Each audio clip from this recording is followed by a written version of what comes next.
Гамшигын эрт арга хэмжээ. Уур амьсгалын өөрчлөлтөөс үүдэлтэй байгалийн аюулт үзэгдлийн давтамж сар хүрээ улам ихсэж байна.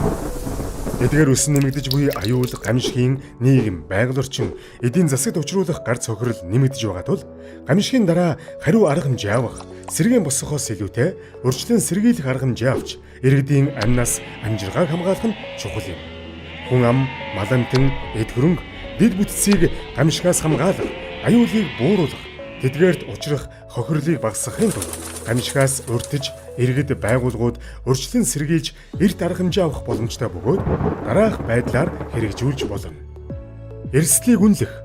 Орон нутгийн иргэд, малчид, удирдлагууд бүлэг багаараа нэгдэн одоогийн нөхцөл байдлын үнэлгээ хийх. Үүний зэрэгцээ цаг агаарын урьдчилан сэргийлэх мэдээг тогтмол харж байх шаардлагатай. Гамшигт өртөх, эрсдэл үүсэх магадлал бүхий газар, байршил, эрсдлийн төвшинг тодорхойлж, тухайн орон нутгийн нөхцөл байдал, урьдчилан тодорхойлсон эрсдлийн төвшөнд тохирсон арга хэмжээг сонгоно. Сонгосон арга хэмжээнд үндэслэн арга хэмжээг хариуцах эзэн, хугацаа, арга замыг тодорхойлсон эрт арга хэмжээний төлөвлөгөөг боловсруулах шаардлагатай. Боловсруулсан төлөвлөгөөг нөхцөл байдалд тохирох эсхийг хянан орон нутгийн удирдлагууд төлөвлөгөөг батлана.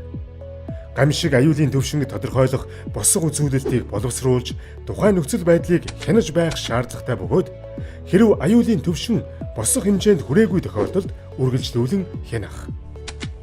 Хэрэв урьдчилан тодорхойлсон аюулын төвшин босго төвшөнд хүрвэл нийтээр хэлэлцэж шийдвэр гаргаж, эрт арга хэмжээг эхлэх шаардлагатай.